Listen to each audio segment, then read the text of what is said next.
Hi, it's Rob. Just a quick note before we start this show. This episode and every episode this season is sponsored by Squad Help, the world's #1 naming platform. There are so many things you can do to help support how brands are built, like leaving a rating and a review or signing up for the newsletter. But one of the biggest things you can do to help is check out our sponsors, like Squad Help, and if you get the chance, let them know I sent you. Thanks. Here's the show.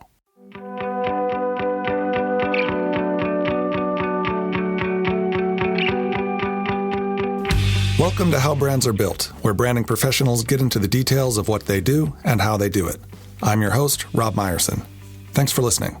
Today's guest is Dava Guthmiller, founder and chief creative officer at Noise 13, a brand strategy and design agency based in San Francisco. Noise 13 uses a highly collaborative approach to build brand systems that connect with consumers' lifestyles. Clients include Tile, Uber, San Francisco Design Center, Atlassian, Sipsong Spirits, and Instacart. I asked Dava what it was like to start Noise 13 as a young female designer in San Francisco just around the time the 2001 bubble burst. And I wanted to talk to her about diversity, why it's important, and how to achieve it with an agency. Next, Dava and I talked about Invisible Project, of which she is also a co-founder. Invisible Projects includes Invisible Talks, a conference, as well as a collection of other events that bring people together over the process, inspiration, and challenges for design and creative professionals. And again, the conversation turned to the importance of giving a platform to a racially diverse and heavily female-leaning group of speakers. Full disclosure, I've partnered with Noise 13 a number of times on projects when they've needed an extra pair of hands on strategy or a naming project. Dava's an inspiring agency leader and designer, and I encourage you to listen all the way to the end when she gives some book recommendations and her advice to people building their careers in branding. I hope you guys enjoy the conversation. Here it is.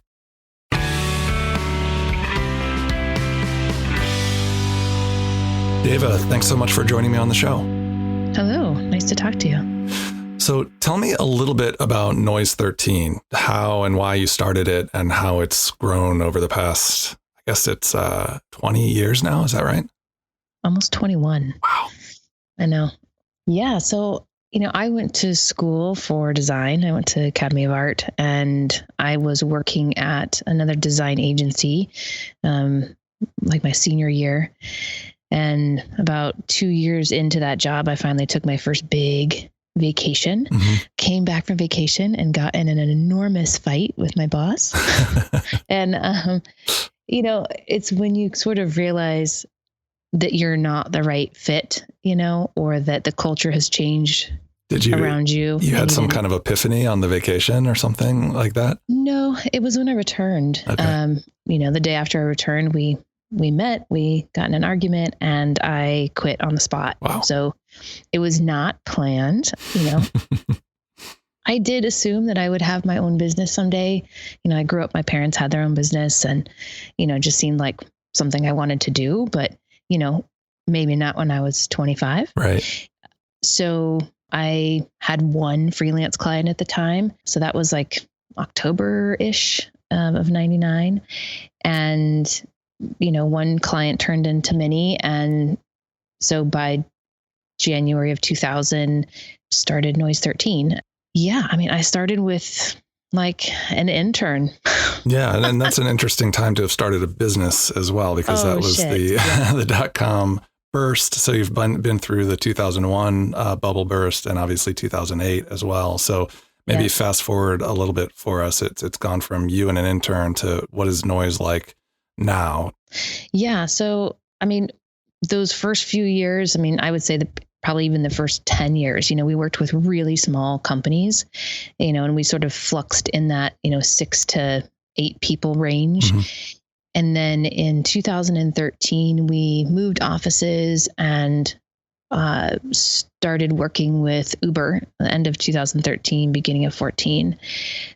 So we had to really quickly shift a lot of our processes and put a lot of things into place because we went from, over a 1 year period of time, we went from 6 people to 14.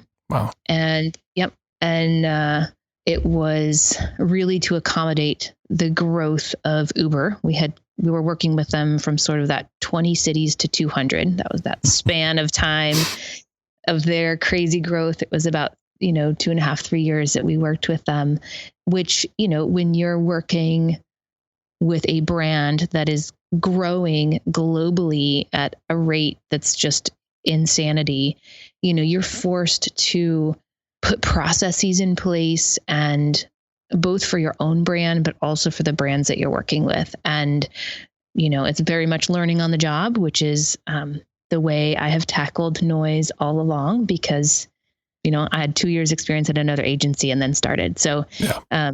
But yeah, right now, we are 9 people, and I have to say we are incredibly, incredibly grateful for the clients we have, this year. In March, it was definitely, oh my goodness, what's going to happen? Sure. And, a lot of our clients are this wonderful mix of services that are really needed right now. So from the San Francisco General Hospital Foundation to Instacart and Twilio to direct-to-consumer brands that are still really connected to their customers and still producing product or starting new brands in that space. So we're busy. Another thing that I've noticed, having worked with you guys and also just looking at your website, is the team always seems to be quite diverse. Is that something that you planned for, or that just happens naturally? Is it a conscious effort, or is it the result maybe of how you think about business? I'll be honest.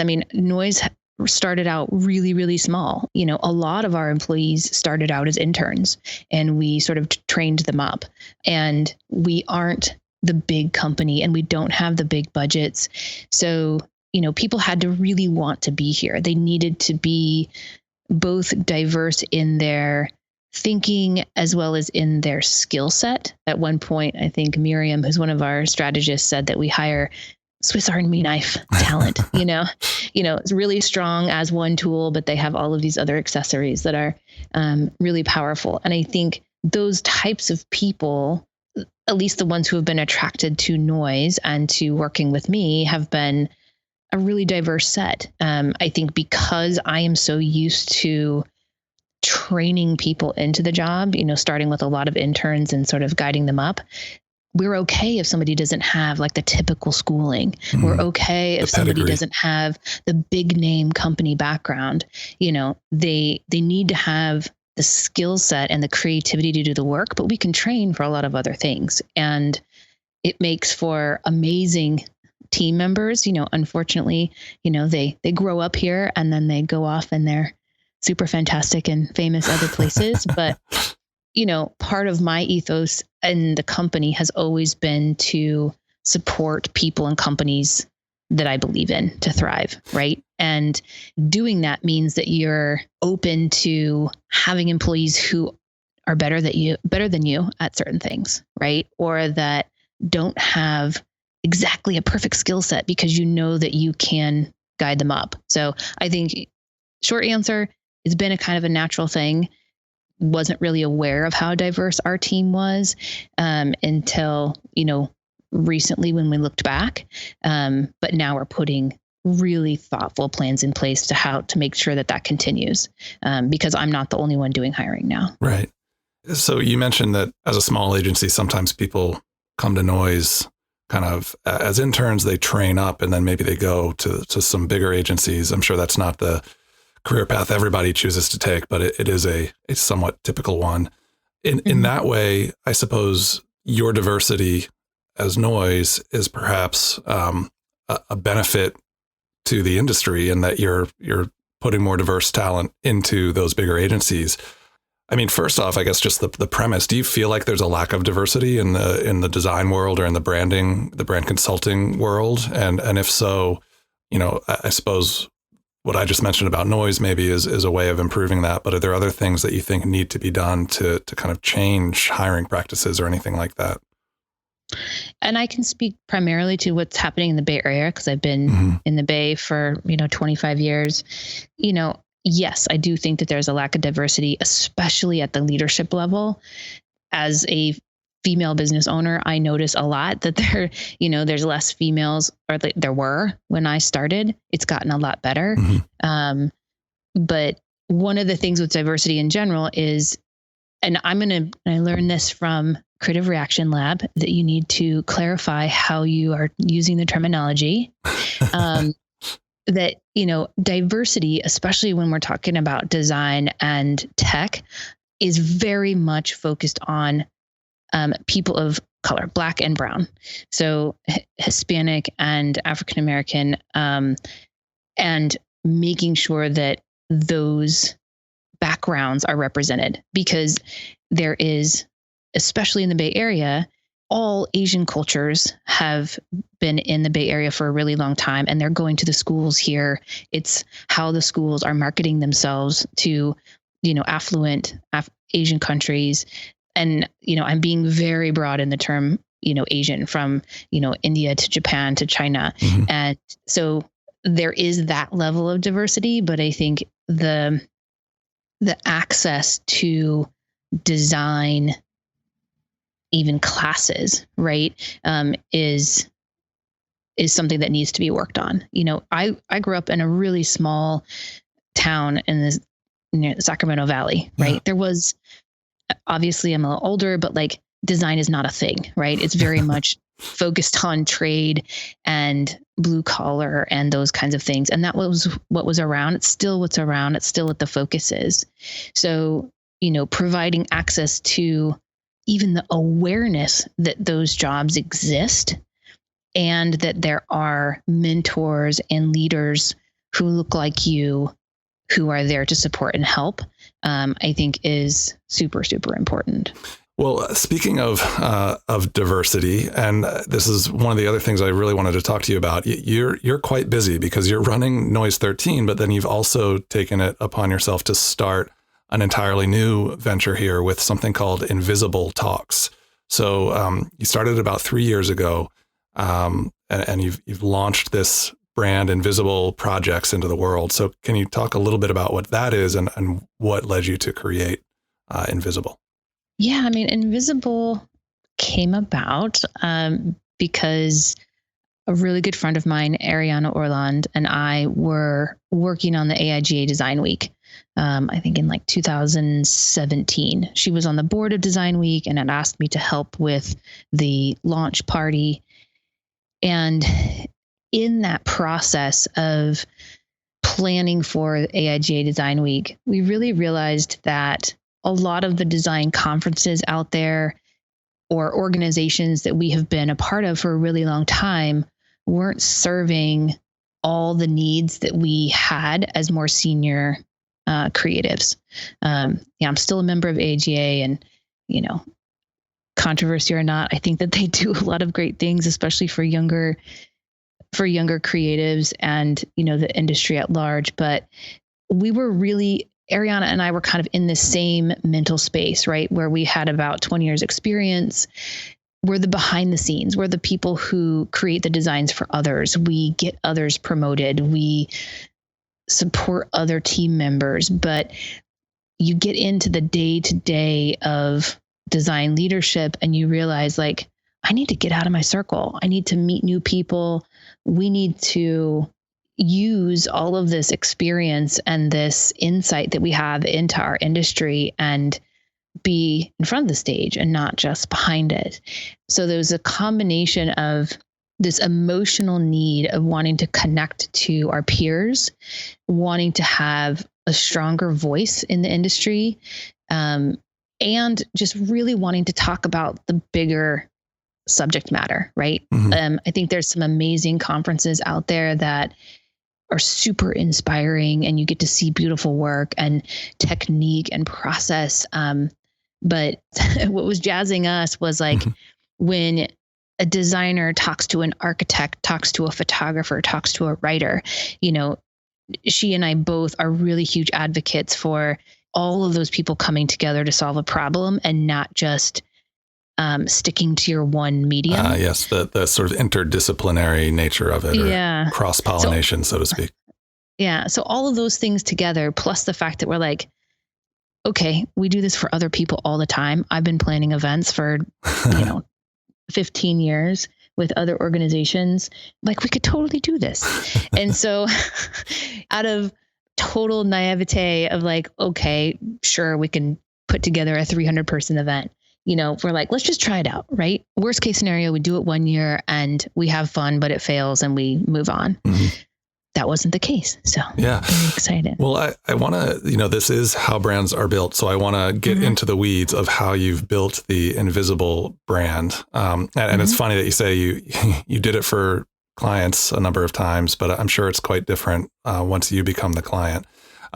Before we get to that, I do just want to mention one other thing. I mean, we've talked about diversity at Noise. And one of the things that is immediately clear when you look at the Invisible Talks website and scroll through speakers from last year and the year before, it's mostly women, and it's a very racially diverse group. So just kind of tying back to what we talked about with diversity in the industry and Noise, it looks different from other conferences, I think, in a good way, in that it's not again primarily white men speaking. So is it a different process? Again, is that like a conscious effort where you've sought out different speakers from different backgrounds and different groups? Yeah, very, very conscious effort. But I will say year one, we realized that we did not do a very good job. So if you look back at the year one conference, you are totally correct. It is a ton of ladies. And we were so excited to not have a bunch of dudes on the stage that even though we went into it thinking, okay, diversity, both in, again, experience, medium, background, all of those things. And we got to get women on the stage. We were so focused that we didn't realize until the day of, we're like, oh my God, they are all so white. And not just white, but so white. Well, we did have a little bit of diversity up there, but like we were so conscious of going into it with diversity and, making sure that there was women that we weren't paying attention to ethnicity. And I think it was a total fail on our part. We were excited, but then we're like, we need to do a better job. So year two, one of the things that we do in the beginning, when we're sort of kicking off the project, is that we sort of put together this list, right? So like all the time you're meeting people, hearing about creatives that you want to meet, that you want to talk to, that are doing great things. And we just put this huge spreadsheet together. And we had to start actually putting their background, right? Their ethnicity, to make sure that we were having a representative set of people. And, we also, part of that spreadsheet also looks at their age. And we do not have, we need to have one Asian person and one Black person and one, like, we don't do that at all. Sure. It's not quotas, but it just helps you stay mindful of, not accidentally winding up with, because you said it was all white people, but you could correct for that and then realize, oh, everybody's 30, and we have no people representing different generations or. Exactly. So we have all of these levers, and we really do want to make sure that we're very representative. But the other thing that we did in the second year is we started a diversity and inclusion program, because we know that part of diversity is also budget. Design conferences are really expensive. They cost a lot of money to produce, and we're doing this as a side job. We don't make a payroll doing Invisible at all. It is a passion project. So everything that we raise, sponsorship dollars, whatever, goes into the program itself. And and sort of like the year of like marketing and work that it takes to actually produce it. So what is that diversity and inclusion program? You mentioned it, but how does that work? Yeah. So we did have a partner, both the 2019 and 2020, because our conference was in January, with Google. And so we submit, we have like an application process where people put their portfolio and a little bit about themselves, including what type of diversity are they bringing to this community, right? Mm-hmm. And we leave that very open, because it could be diversity in, again, anything from age to background to training to ethnicity. And so we look at all of those things and we sort of choose with Google, like how many people they are going to sponsor or basically pay for their ticket to attend. But both years, we have had so many great applicants that we usually, out of our own pockets, like throw in a couple more tickets, right? Because like, oh my God, these people are so wonderful. So we always kind of either convince Google to do a few more, or we kind of pony up for that cost. And I think the other thing too is really hearing from that audience after they attend the conference of what they're looking for and if it was valuable to them and, those kinds of things. So it is helping those people cover the cost, but it's also ensuring that we have a diverse audience because it's super important to us. We know that we're only as good as our audience and our speakers. And about how big is the audience typically? Around 280 to 300. Okay. The first 3 years we had the event at the Pearl here in San Francisco, which has the capacity of that. In 2021, which we have just decided recently that we were going to do it in January. So we're quite behind the game here. We will do a virtual conference. So we're hoping for a much more broad audience. The ticket price will be lower. It still costs us money to produce it, so we have to charge, but the ticket price is significantly less. So we're hoping that, because people don't have to travel, because the cost is less, because it is virtual, that we'll have a much larger audience this year. Great. It's also a shorter time, so not a full day. And I will make sure to collect all the details about that from you once we're off the air, so that I can put that on the website and people can find links and everything like that. Awesome. This episode of How Brands Are Built is brought to you by SquadHelp, the world's #1 naming platform. Here's how SquadHelp works. You launch a naming contest to engage hundreds of naming experts. You're guided through an agency-level naming process that goes beyond traditional crowdsourcing. The platform uses AI and includes name validation features such as audience testing, trademark validation, linguistic analysis, and quality scoring. And SquadHelp doesn't just do naming. You can also use their platform for taglines or slogans, as well as logo design. To launch your naming contest today, go to squadhelp.com and start receiving custom name suggestions instantly. SquadHelp, company, brand, and business name ideas by experts. Really quickly, you mentioned something to me before about invisible ventures, which I think you've started even more recently. So just sort of a couple of minutes on that. What is it and why did you start that? Yeah, I think that goes back to even the question that you asked prior around like how we built that brand. Providing a space for designers to have a seat at the table, to have designers be part of the whole process to really solve bigger challenges is part of Invisible's positioning, really. Mm-hmm.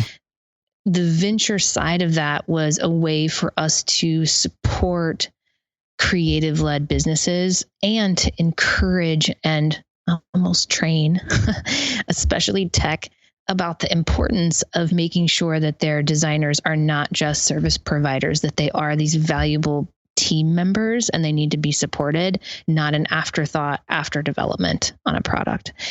And that all of these makers and designers have the opportunity to invest in those companies. A lot of times, the people who are investing are the people with a finance background and a business background and a tech background. They're not the creatives.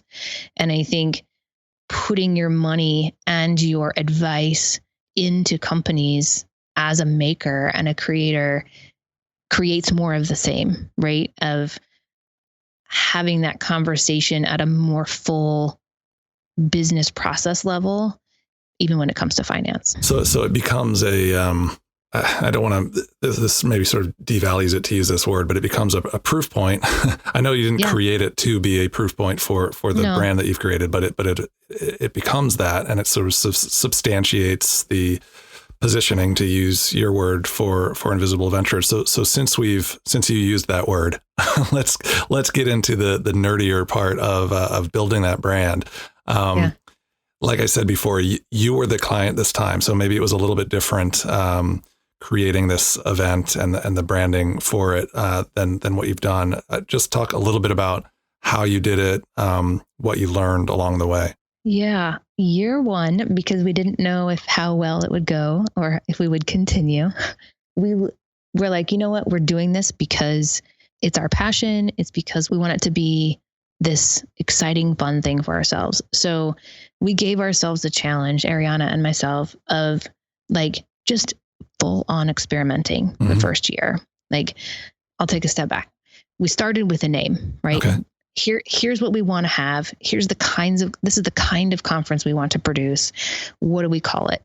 And Ariana used to work with and was mentored by Hillman Curtis. And he had this great book that talked about design, making the invisible visible. So that's the thinking behind the name. Yeah. So the name with the slash is so that it can be read as invisible visible. So, and the reason being is because we are, as Invisible Project and talks and whatever, we are trying to talk about the process, inspiration, and challenge behind creative work. We love seeing beautiful things, but let's talk about how we got there. Let's talk about the good client, the bad client. Let's talk about the emotional part of collaboration. Let's talk about why it failed. So that was the naming process around it. And we sort of set up a basic set of values and what we wanted from the conference. And then that's sort of where we stopped as far as the strategy and the positioning on it, because we were like, okay, again, let's try it out year one, like most companies, right? You want to throw the spaghetti on the wall, see if it sticks before you invest all the time and the effort into, the visual system and messaging. So even with the first year's visual identity, we just got this crazy idea that like, hey, you know what? It might be fun to just like try to dip things in paint, right? Of like covering them up part ways, like making the invisible visible, whatever. We were just kind of riffing on the name itself.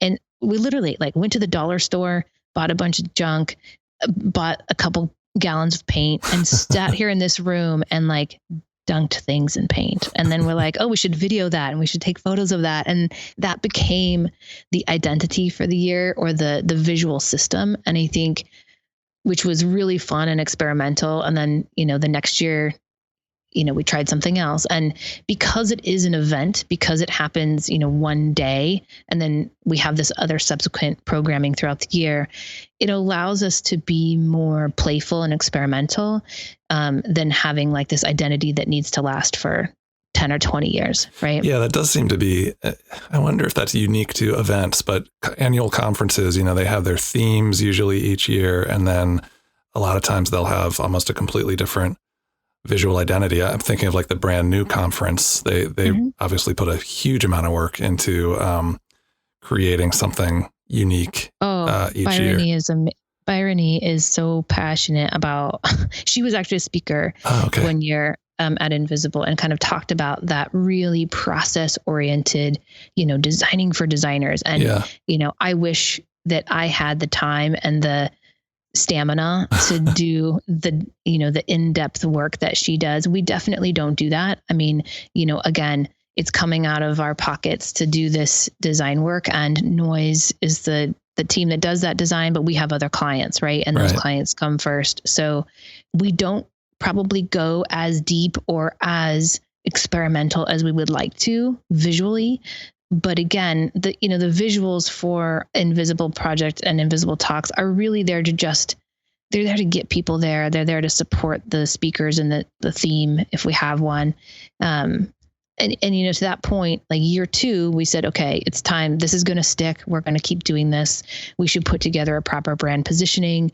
We did our values and our audience drivers and our brand promise, all of that great stuff. And we developed sort of this more stable identity for Invisible Project and Invisible Talks that sort of carries year to year, but then the system around that is what gets to change. It sounds like you started with sort of, I've heard, I can't remember who says this, but like a minimal viable brand, the MVP of branding. And it is so fascinating because there's this tension between, what strategically we tell clients generally is you do all of the strategy work up front in sort of an ideal world, right? You do all the strategy work up front before you even come up with the name or the visual identity. And then also that then stays pretty consistent for a long period of time because consistency is such a big part of building a strong brand. But here you had the name first, which I don't think is that atypical, right? You guys had such a clear idea, it sounds like, of what you wanted this to be. And it was just the two of you. So maybe there was less need to document all of the thinking and sort of sit in a workshop and figure out what you wanted it to be if you guys just instinctively knew or had had enough conversations to know kind of what the strategy was without putting it into words. But then you just kind of got it out there for that first year to see what would work and whether it would work. And I think that makes a lot of sense, especially for a conference like this, because I guess inherently there's no commitment necessarily to doing it forever. I assume you didn't say like, this is the new annual conference that we will be doing for the next decade. It was just kind of, here's something we're doing. And then when it worked, then you start talking about next year. And it gives you an opportunity, I guess, to be a little more playful and to take some risks, knowing that, if it backfires, then it was still fun. And maybe you got something valuable out of it and you don't necessarily have to do it again. Yeah. And I think, a lot of the companies that we work with, you're right. It is a dream when somebody comes to us and says, hey, I'm going to start this company tomorrow and I need my brand positioning. I want to know what my clear space is in the market. Then let's come up with a name and the messaging and all of those great things. It's very rare that a company has the budget to really go deep when they kick off. Yeah. So we were in that same position as a lot of companies out there, right? Where you need to just put out that MVP, you need to try it out, get feedback, and then say, okay, yes, totally going to go forward with this. Now let's make sure that we're investing time and energy. As much as I hate it, that's why businesses like 99 Designs exist, right? It's like, or get a cheap identity to just, you ask your nephew. Yeah. You ask your nephew to throw a logo together for you. Sometimes you just need the most basic thing to kind of just test it out. And that's kind of what we did the first year, right? But you are right. We had a very clear idea of why we were doing it, who we were doing it for. We were both the audience and the client. But you're right. Then after that, we had a much bigger team and we had people helping us with our social media and we had volunteers and we had partners and we needed to articulate it much more clearly, which is why we put the brand positioning together. And then year 3, we put together the manifesto, which is obviously a much more public version of how and why we do this conference. A manifesto is not something every company needs.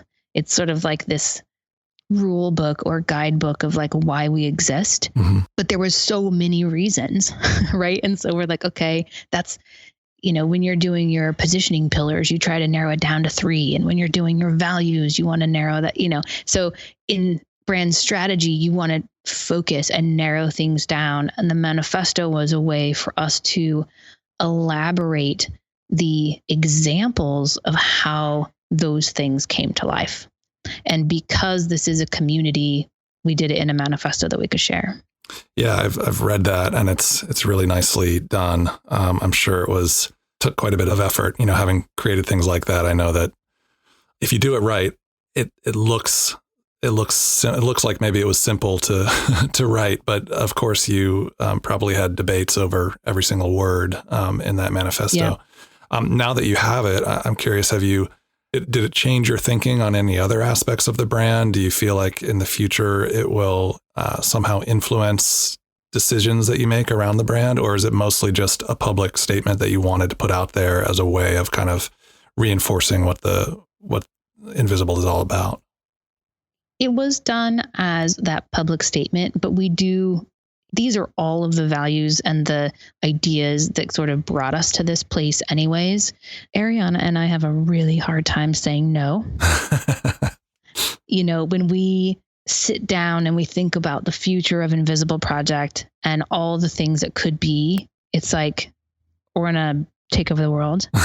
But we have this problem of just wanting to include everybody, to do everything. And we're like, we have to put limits on ourselves. So this is a good guidepost for us, but we're also hoping that it encourages this sort of behavior for the community that we are trying to create. I suppose it also potentially creates a little bit of an opportunity for there to be like a self-selection bias, because one audience for the manifesto is your potential speakers. And so people that you invite, or people that maybe just have heard of the conference and want to come speak at it, they can read that and maybe it'll influence their decision about whether they're a good fit to come be a speaker. And that's critical because, it occurs to me that so much of the brand experience for a conference like this is the speakers, right? Which is kind of interesting. Yeah. I mean, they're not your employees. You probably haven't spent hours training them on how to express the invisible brand that you've worked so hard to create. It's really, you're relying on them to be the right fit for the audience and to create the type of experience and the type of brand that you want. Yeah. And I think, one thing that we've always done with our speakers is that, we create this big dream list and we reach out to people, but we also allow people to submit ideas to us. But just because they are really interesting creatives, or just because, they're really well known, does not mean that they will be a good speaker.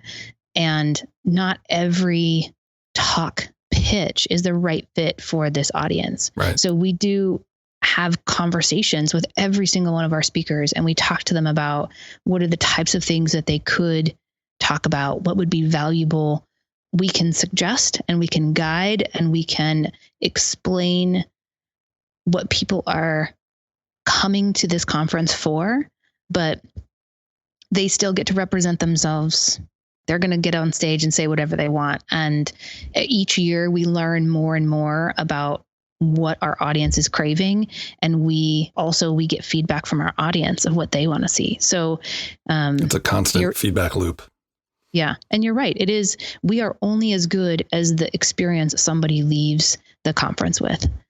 Just like every brand, you are the lasting impression. You are what your audience makes you to be. You are not the design or the logo or the message that you put out there. It's what they remember. Well, that is a great note to start to wrap up on, just a really universal principle there of brand building. And it's fascinating to hear how it applies to something as unique as a conference, which I'm guessing most people in our line of work maybe haven't had the opportunity to build that kind of brand. But all the basic rules still apply. Yeah. So I have a couple of hopefully quick wrap up questions. I've been especially curious this year. 2020 has been messed up for a number of reasons. Yeah. And it's made me think a lot about what I do and, what we do as people in branding and design. And I'm just curious, is there, I think there's an argument to be made that branding can have a negative or positive impact on the world, but is there a brand or just anything kind of in the branding world that you've seen that you think is making a positive impact, or something that you'd want to encourage people to learn about or support? Yeah. And I'm going to say it's not necessarily a brand. And this is probably because it's what I'm paying attention to the most, what my team's paying attention to the most, but I would highly, highly recommend that designers, creatives, anyone working on those types of projects follows up with the Creative Reaction Lab. That team of people are doing amazing things for the design community in educating people around diversity and inclusion and how it affects and how design affects it, right? So they have workshops, they have training, they have all kinds of, tools and resources, but Creative Reaction Lab, for sure. Great. Everyone needs to know about them. I would say the other one would be the Interact project, which is supporting Black and Brown designers through mentorship and access to design education. So we love both of those organizations, and we'll be partnering with Interact Project this year on Invisible for our diversity program as well. Any book recommendations, anything, somewhat relevant to branding or design? Yeah. Recently I read The Empathy Edge by Maria Ross. It's a new book that came out, and obviously empathy also needs to come with humility. But I think that all brands and people who are working on brand need to be thinking about how empathy impacts what they do. And then the other one, which is an older book, but I know you have a few books by Marty Neumeier on your list, but of course. I recently was rereading Brand Flip, which is I've had the book for a while, and I think I probably read the Brand Gap and Zag and these other ones, but it was one of the three that I hadn't read yet, and it very much speaks to the fact that, like I just mentioned, like the customer, the buyer, the consumer they are the ones that make your brand, right? And you need to focus on them. And we think about that at Noise through something called the lifestyle lens, but this goes into much more, it's a very in-depth way to think about it. And I think that's always a great one. You're hitting lots of notes here that I want to comment on. So Marty, of course, fantastic. And he's been on the podcast as well. So I'd encourage people to go listen to that. Maria, who wrote Empathy Edge, she also wrote a blog post that you can find on how brands are built. So I'll link to that for people. And the lifestyle lens, we have a blog post about on the site as well. I think it was Miriam, who you mentioned earlier that wrote that. Yep. So last question, some of our listeners are not in branding, but hoping to get into it, or they're junior and trying to grow in their careers. So you've had a very successful career and built Noise from the ground up over 20 years. Any particular lesson that has stuck with you or advice that you would give to people trying to grow their own careers? Yeah. I mean, when you're thinking about going into branding, and this is something, and maybe they've changed it in school, but when I was in school, the branding classes were the identity classes. And depending on how large the company is, a lot of times the strategy piece is separate from the visual piece. And I would recommend, even as a student, making sure that you get to hear about the strategy part of the work, even if you're not an active participant in that, because it really will impact the way that you approach the visuals that go with the message. And I would say for all creatives, please take internships, find a mentor, try it on, try a small company, try in-house, try something big. Like, this is your life. This is your job. Like, find the right project team fit for you so that your life is not miserable. That's great advice. And thank you for helping people make their lives happier. Dava, thanks so much for being on the show. I really appreciate it, and hope we'll connect again soon. Sounds good. Thanks so much, Rob. Thanks for listening to How Brands Are Built. To learn more about Dava and Noise 13, visit noise13.com. That's 13 the digits. You'll be able to see some recent work they've done for clients like San Francisco General Hospital Foundation, Firework Ventures, and others. This year's Invisible Talks is on Thursday, January 14th, 2021, and early bird tickets are on sale now.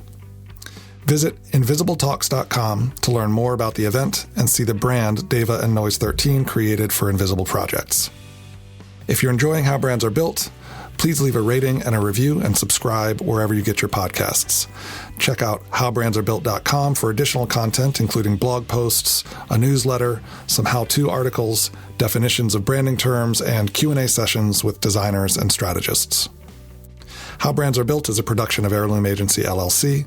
Our logo and original podcast artwork is by Joel Sherlow, with additional design work by Lacey Honda. Web development by Matthias Garrido. Our theme music is by Isha Erskine Project. I'm Rob Meyerson, and I'll talk to you next time.